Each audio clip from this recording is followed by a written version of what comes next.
Hello and welcome back to the Shallow Proclamation. My name is Paul and I'm joined by... Thomas. And we are about to finish off the Highlanders. This is part 4. We've enjoyed it so far, haven't we? Although we have said kind of doing recons is a little bit hard work. But we're looking forward to seeing where this one goes. It's been good. Let us know what you think of the story down in the comments. Give us a like and subscribe. And let us know what you think of this story. And then you can just cut to the video. Great. Yes, thank you. Sorry, I'm quite tired actually. I didn't sleep much last night because there was something moving around above me. Oh yeah. Yeah, genuine, like in the loft. I don't know if it was a rat or a pigeon or a human.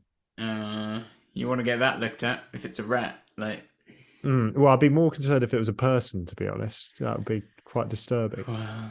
I wonder how they filmed that. Did they build a kind of swimming pool? At last he reaches the quayside and barely has the strength to haul himself onto the wooden jet. Exhausted, he flops down on the boards, safe at last. Unfortunately, his relief is short-lived. If I can see something Hearing a about noise above him, locations. Ben looks up and finds himself on the wrong end of a red-coat musket. After all that, I give up. Well, it just says there's 2 studios, but it also says peels off his huge false Frensham moustache. Ponds. It's you, Doctor. Who else would be walking around the jetty at this time of night? So that might be Hey, you got a point there, but why? Why? what was used. Because I like it here.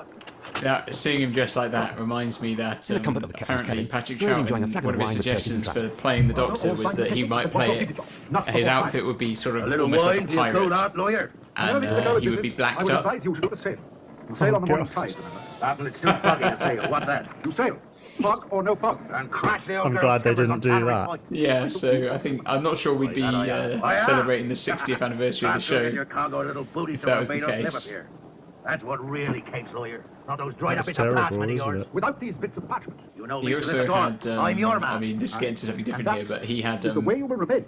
multiple families. Back at the barn, Ben is finishing off a hasty Oh, meal of really? stew and bread. Like, he had like at least like 2 families who didn't know about each other Underwater, I mean. Well, it's the old Houdini trick, that is. You flex your Okay. muscles when they tie you up. to some And when you're ready, extent. you relax them. So the assorted hordes of Genghis Khan couldn't get through those doors. I take you out Believe the me, ship they in the boat, tried. Then double round the back smartish while they're sorting you out, and then pass the weapons through the porthole. Well, Kirsty and I just sit here and wait for you to get back, if you ever do. No fear. You know where that's from? But it may be dangerous. Is that in Doctor You may Who? not swallow my It is, story. yeah. Yeah, they may say me in the boat. Ben pulls the In damn shaft over his reference to face. the TARDIS doors. I think it's isn't it? Bad Wolf. Nevertheless, I think we're not Christopher going to one of our Eccleston. sites. It's either Bad Wolf or Parting in the Waves. Terrible trouble without us. Oh, well Well, done. you shall come in the right. The funny thing is, you know the modern era better than I do as well, because I got another idea. you were more sentient when it came Can't hold out of the than other I day. was. Most of the Highlanders are asleep. I was very sentient. young when I can hardly believe Eccleston. it. They played Yeah, right came into out. Solicitor Gray's hands. Lone crew amongst them. Can you blame them? So I remember it vividly, but I don't really recall details. So I'm really looking forward to watching it What will we do with again our soap? one day. Feared Yeah, they'll yeah. make an It'll be a example of us while. once Trask gets away to sea. We'll not let Is me this live, guy that's just for sure. permanently sort of asleep? Well, better just a fat seems to be death than a in lingering one the under the injured. overseers. Yeah. I've It's no Colin. regrets. The Doctor examined Colin. Oh yeah, Like that's Kirsty it. again, and Oh, die no. content. I'm delighted to meet you again, Mr. Solicitor Gray. You may not be so delighted when we pass up this one. You'd ask these fellows to let go of my arms. I have a small token for you. I have not forgotten the last one. Delighted let me in out. this. I'll soon change it too. Let these fellows, ask these fellows to let go of my arm. Well, go on. He's also a bit like Oh, you! the guy Why did you find in this so quickly? Toy All I need Story is the tendencies 2 of Mr. who Tuck. mends the The toys. Doctor produces Kirsty's ring from his pocket. And he points to Yeah. the side, he's like, for display purposes only. The Doctor and Ben hurry along the track up the hill, with Polly and Jamie trailing behind. Soon they reach the hollow where the TARDIS landed. Jamie watches in amazement as the Doctor unlocks the strange blue box and disappears inside, followed closely by Ben. Suddenly fearful, Jamie stops in his tracks, no longer sure he wants to go with his strange new friends. Gently, Polly takes his hand and smiles reassuringly. Unresisting, Jamie allows himself to be pulled into the TARDIS without the slightest idea of what lies in store for him.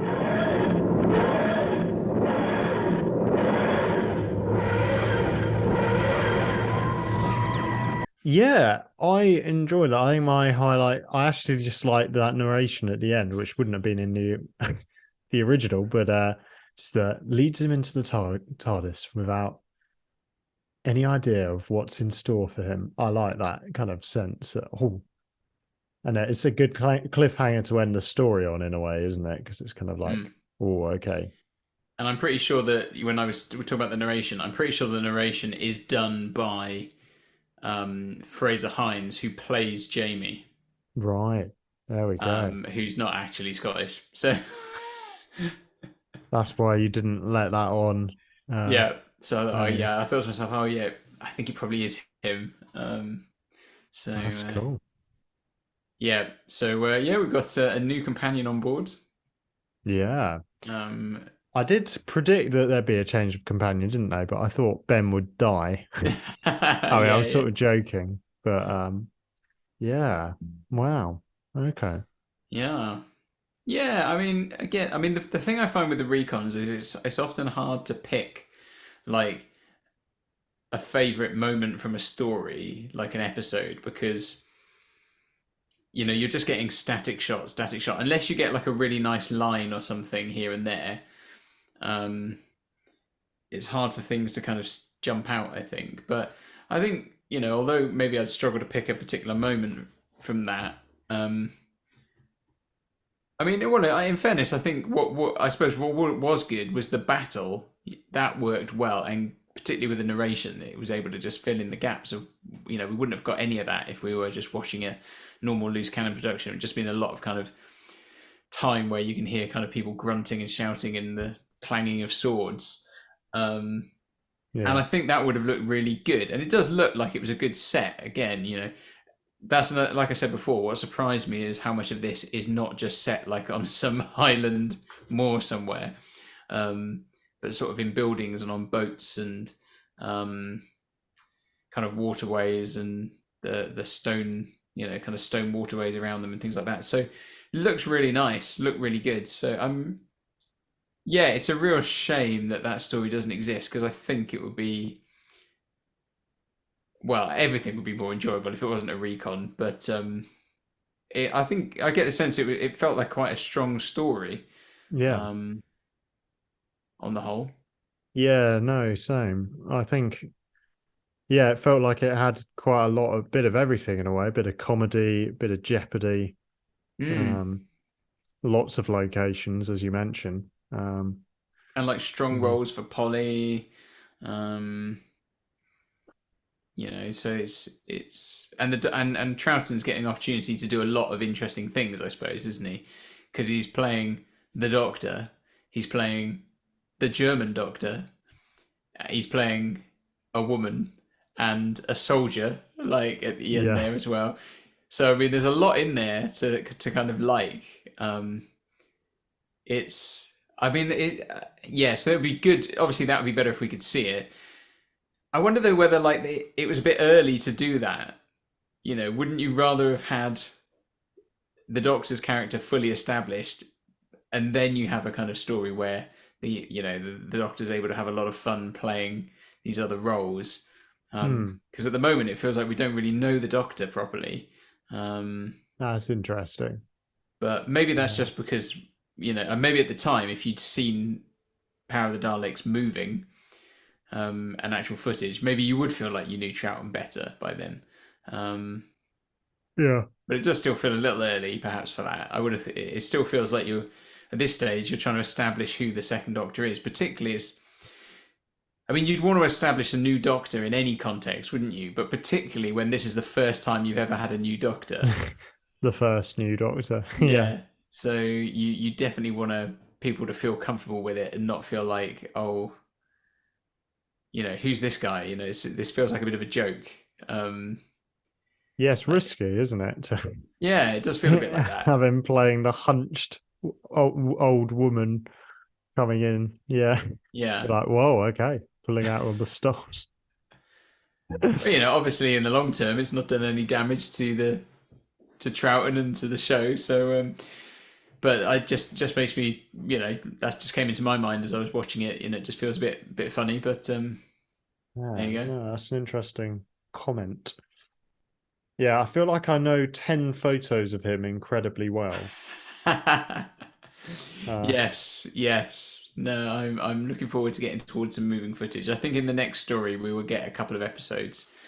Nice. I think 2 of the 4, and we'll get some animations. So I think now if I might be wrong, but I think there's only one more story we'd have to watch as partly a recon. Oh wow, okay. I think that's the last but one Troughton story.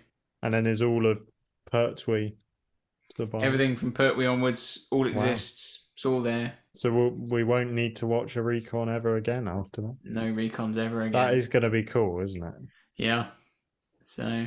Oh, there are glorious days ahead.